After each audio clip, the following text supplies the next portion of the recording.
बिस्मिल्लाहिर्रहमानिर्रहीम। अस्सलाम वालेकुम स्टूडेंट्स। आज हम लोगों का टॉपिक है टाइप्स ऑफ परसेप्शन के परसेप्शन की जो हैं वो कितनी इकसाम हैं, परसेप्शन कितनी टाइप्स का होता है। We have noted that perception is more complex cognitive procedure than the simple reception of information.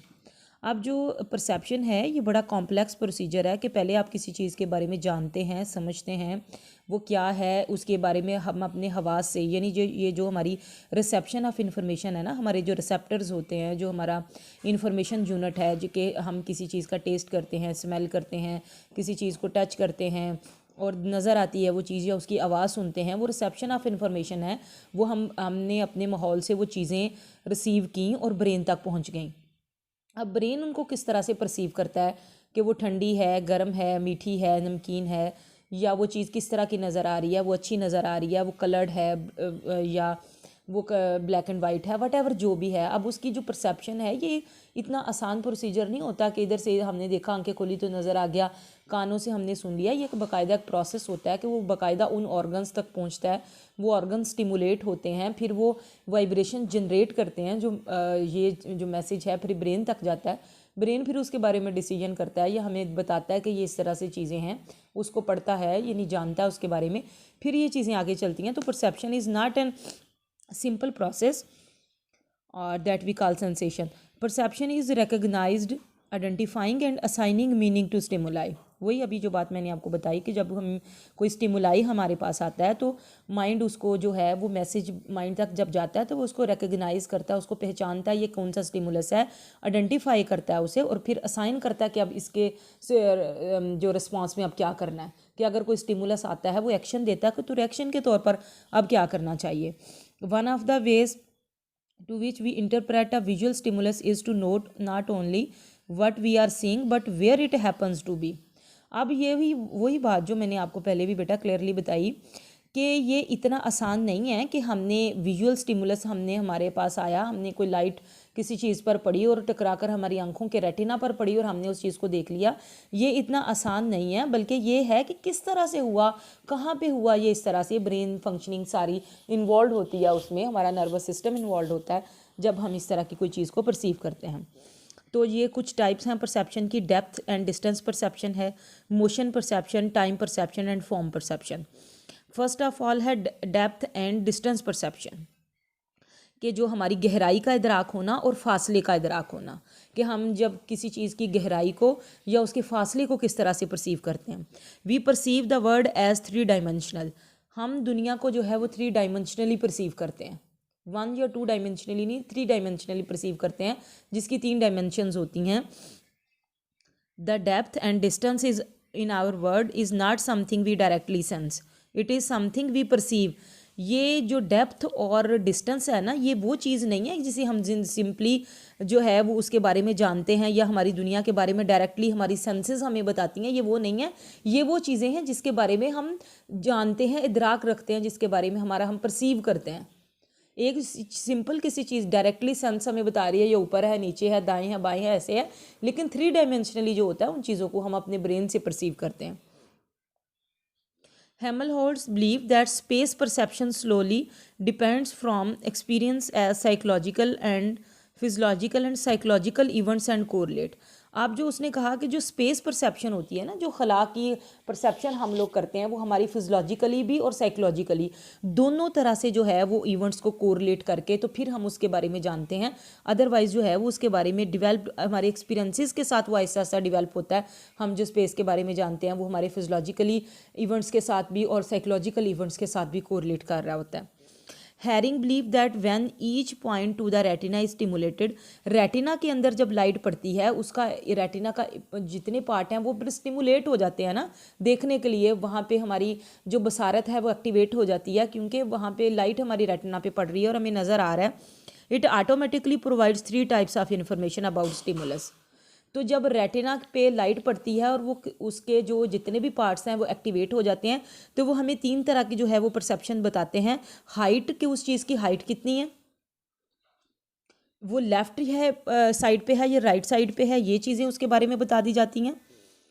Position उसकी बताता है कि वो किस पोजीशन में है, वो डाउनवर्ड है, अपवर्ड है, या वो मतलब उसको कह सकते हैं कि वर्टिकल है या हॉरिजेंटल है, ये भी, और उसकी डेप्थ और उसकी गहराई के बारे में बताता है।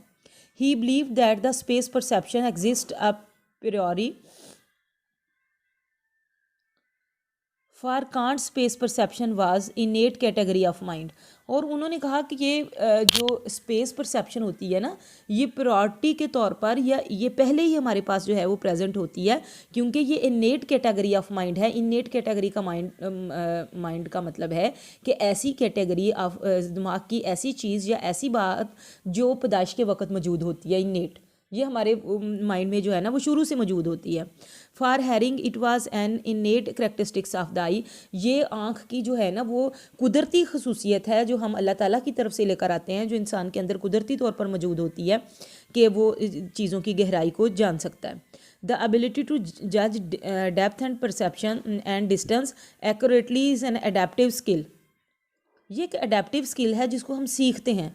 देखें, जो लोग कहते हैं कि ये सफ़र करके जाते हैं तो अंदाज़ा नहीं बता देते हैं कि ये तकरीबन 1-1.5 किलोमीटर का डिस्टेंस है, ये चीज़ इतनी तकरीबन इतनी लंबी इसकी है, वो किस तरह से उनको पता चलता है? ये सीखने से, परसेप्शन से, नॉलेज से और तजर्बे से उनको पता चल जाता है कि ये चीज़ तकरीबन इतनी क्या, और वो चीज़ उतनी ही होती है।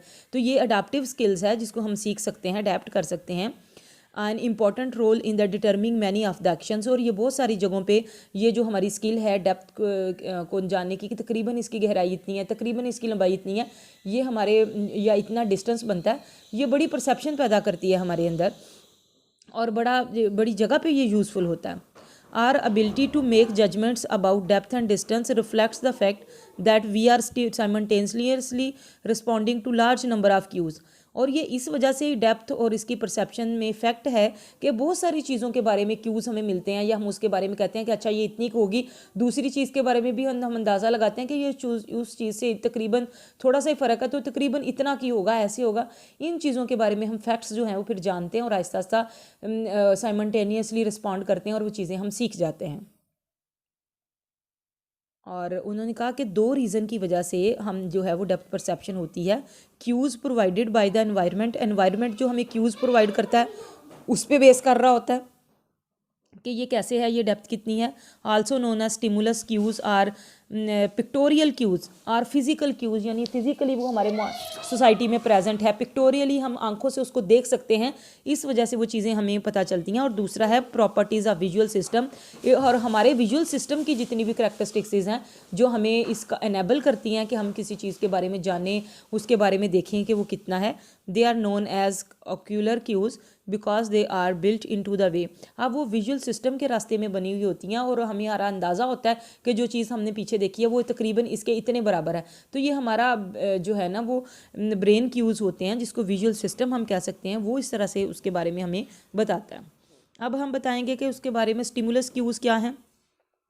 These cues are actually characteristics of visual stimuli, ये विजुअल स्टिमुलाई की करेक्टरिस्टिक्स हैं।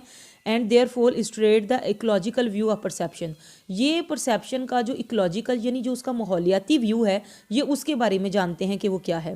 As these cues are known as the physical cues, ये फिज़िकल क्यूज़ उसको हम कहते हैं क्योंकि ये हमारे माहौल में प्रेजेंट होते हैं। पिक्टोरियल क्यूज़ भी इनको कहते हैं क्योंकि ये आर्टिस्ट क्रिएट करते हैं चीज़ों का इंप्रेशन क्रिएट करने के लिए।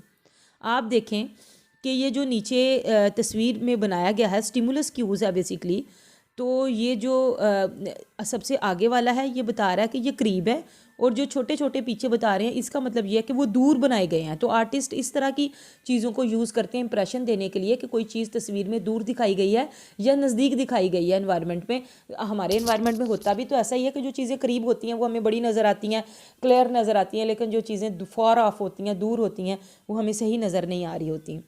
उसके बाद रिलेटिव साइज़ है। If 2 objects are assume to be the same size, अब यही बात है कि अगर कोई चीज़ें बहुत सेम साइज़ की भी होंगी तो जो सबसे सामने वाला या करीब वाला व्यू होगा वो हमें बड़ा नज़र आएगा, और जो दूर वाला चीज़ होगी वो हमें छोटी नज़र आएगी। साइज़ उन चीज़ों का सब, ये सारे जितने भी ये आपको दरख्त नज़र आ रहे हैं ना तस्वीर में, ये सेम साइज़ के हैं, लेकिन जो करीब होने की वजह से एक चीज़ हमें बड़ी नज़र आ रही है और एक जो स्मॉलर हो रहा है वो दूर होने की वजह से ऐसा हो रहा है। और तीसरा है रिलेटिव हाइट।